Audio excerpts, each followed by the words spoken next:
Hello, we're reading from No Right to an Honest Living by Jacqueline Jones.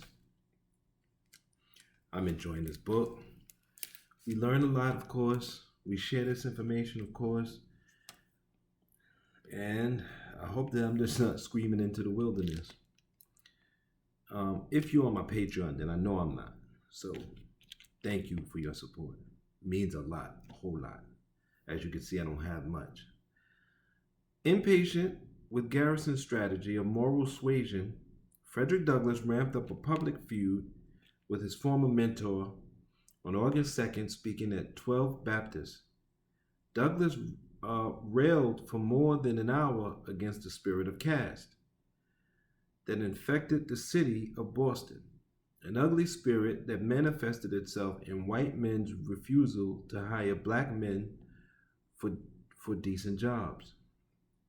According to Douglass, employers were hostage to their white employees, the working men, the democratic part of the community, who hate the colored man. Even abolitionists do not reduce their theory to practice, he said. They will not take us into their stores, their counting houses as clerks, bookkeepers, etc., because say they, it will hurt our business. They will not take our children into their workshops for their hands, i.e. employees will not allow it. Everything is seemingly against us. We must do something for ourselves. And we're still here. I don't care what America's trying to do or what legislations you put forth. This is still our reality. The only difference is most black people don't think that this is our reality. Well, let me phrase that. Don't believe. Because if they were thinking, they would know. They don't believe that this is our reality. Around this time, Douglass was imploring white anti-slavery employers to cease talking and act.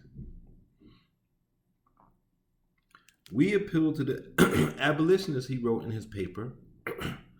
What boss anti-slavery mechanic will take a black boy into his wheelwright shop, his blacksmith shop, his joiner's shop, his cabinet shop?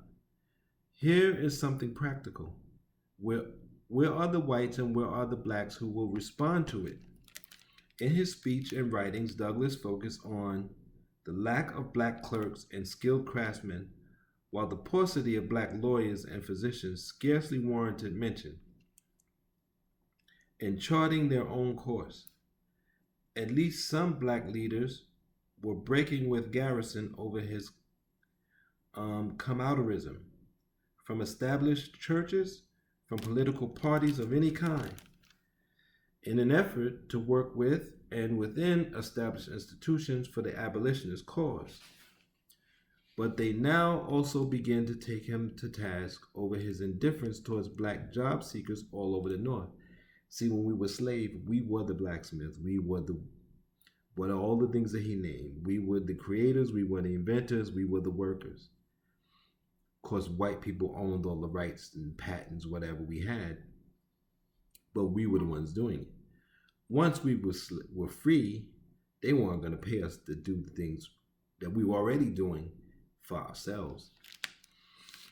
And because they didn't keep the promise of that Lincoln gave to give us the resources, we really couldn't do as much. Sure, some of us had money and some of us rented ourselves out still some places, but it was just as hard did as it is now. Not long after Douglass's speech at a meeting held at 12th Baptist, a group of Massachusetts colored convention leaders, including Hayden, Morris, Grimes, and Nell, sought to repudiate Douglass's harsh words toward Garrison and other whites. Meeting as a state council, they acknowledged that the black man found economic success difficult to achieve, but let him work the harder urge his way through the various avenues of commercial, mechanic, and social advancement. And eventually the summit of success will be attained. The optimistic assessment had little basis in reality, and it is unclear whether these men actually believed it. But it echoed the uplift ideology of which white abolitionists were so fond. the notion that gainful employment was a matter of personal responsibility on the part of the job seeker. Boston's fugitive economy touched the lives of virtually all the city's black workers, many of whom were vulnerable to slave catchers. Whether they had fled from bondage or not, transporting and assisting desperate freedom seekers from the South involved financial transactions as well as gestures of goodwill and self sacrifice.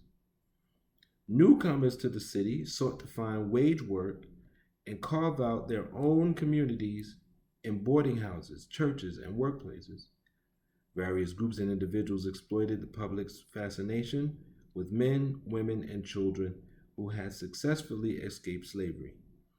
Fugitives marketed their stories, impostors earned a tenuous livelihood, and anti-slavery societies enhanced their coffers.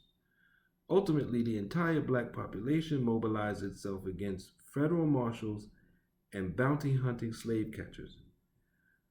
Going about one's everyday work necessitated a heightened vigilance. On the surface, the crooked streets and brick canyons of Boston seemed to bear little resemblance to the isolated swampy maroon colonies of runaways in the South. But both places existed as precarious refuges where freedom seekers hoped to live life on their own terms, far from slave drivers and overseers.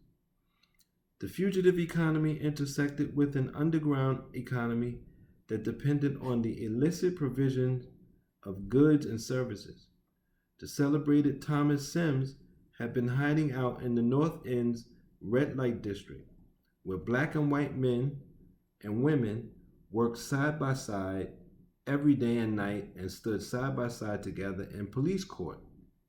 In fact, gambling dens, dance halls, and brothels claimed the energies of those who created their own jobs in defiance of respectable society. These men and women accepted the threat of heavy-handed law enforcement and physical danger as a routine part of their jobs. Always the same. Even today, I saw how there was a lot of grants for businesses. Then it dried up. Then you apply, you don't hear nothing back. I've applied for multiple grants. You go through all these steps, all this series. Black people ain't getting them. So I told somebody, you know, prostitution, that's going to be the sex work is going to be the thing. It's easy for a woman will always get money doing sex work. I don't care what kind of woman it is. I don't care how she keeps herself. She can always get money doing sex work. That's a horrible society that you live in where everybody's doing sex work. And these days, men can do sex work. And men can sleep with men can sleep with women. Well, men can sleep with men. And very easily doing sex work. But women, very easily doing sex work. And it's getting to the point, and this is the sad thing for me, teenagers are doing sex work. And a lot of the teenagers that we see disappearing, they probably were lured into, or like they say, groomed into sex work, and probably getting paid at first, and then boom, hey, you want to fly over here and make some real money with this client, and you never see him again. Pay attention to your young people, your children. That's one. Two, let's fight for things like a UBI. Let's fight for things like reparations. Let's fight for these kinds of things so that we don't have to worry about this stuff. Underground Commons, Chapter 2. Late one night in Boston, police officers stopped an elderly black man named June, who was walking on the Salem Street in North End carrying a large sack on his back.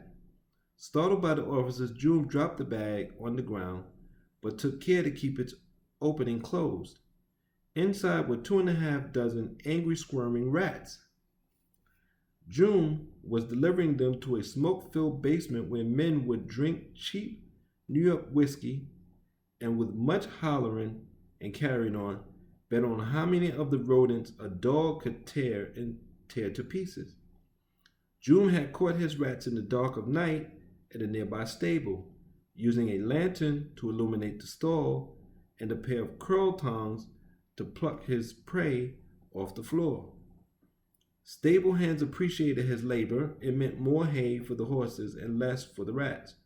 Meanwhile, June's haul this evening was bound to fetch him $5 from the local rat pit owner. Rats, scarce now, said June, nothing with satisfaction that he had collected big ones too in his bag. The officer had to admit that it was a pretty good evening's work and let June go on his way. Such was the nature of a peculiar kind of entrepreneurship, recognizing the demand for rats and supplying it. You could probably do that in New York City today. You could figure out a way to catch rats and either kill them or deliver them to somewhere empty. Not empty. To sanitation, dead, and you probably could make something. I don't know, but you see the danger. Also, there was a video, and I don't know if this is real. This could have been AI, with a woman cooking rats on the side of the street in New York. So I don't know, but they're running around in the Bronx. And this was in the Bronx. The Bronx and Brooklyn, out of control, and Manhattan, out of control. For Black Bostonians, personal ambition and physical prowess could yield jobs not listed in the city directory. Indeed, a whole host of laborers carried on their work away from the scrutiny of newspaper reporters, police officers, and city officials, until in some instances they landed in the columns of the daily court report. Rat catchers, youthful errand runners for professional gamblers, dance hall musicians, and scammers toiled away risky conditions, thwarted in their ambitions by discrimination in conventional workplaces, but enterprising enough to embark on activities that promised financial gain. Same stuff going on. People were scheming. When I was a teenager, it was drug dealing. We got to deal drugs. We got to put together some money to get an 8-ball, and then we cook it and flip it, and this is what we were doing. My whole argument even then was, this is still part of the system. This is such a trap. If you're successful at it, you stay in it till you get arrested for long bids. Some people 30, 40 years back then. Or you're dead. Which now looking back on it, death was peace. But I didn't realize that then. I just thought, man, so many of my friends and so many of my neighbors are just dying in this trap. But it was a trap. And now we're scheming all the time. I've never seen so many black people scheming against each other. It's kind of sad and it's kind of pathetic because we don't have anything to take, really. I mean, if you really want to take, go to Wall Street and take from those people. Go up to the suburbs and take from those people. Or here's a really great idea. Do the political and social work so that we don't have to deal with this stuff. Part of that means voting. Part of that means making demands on your city council, on your legislatures, local, state, and federal. And creating associations and organizations and saying this is what the organization needs. Sometimes politicians will give you a budget if you already have the stuff going. If you have the association that does the thing, they'll find you money. Sometimes they just give it to you out of their personal stash. And sometimes they'll give it to you out of their campaign money. A donation. But usually I think you have to do that out of your personal money. a donation to an organization and try to get people in that organization to endorse them. It's very easy. Very easy. Until next time, take care of yourselves and use this. This has been No Right to an Honest Living by Jacqueline Jones. Use the information in your life and try to be safe out there.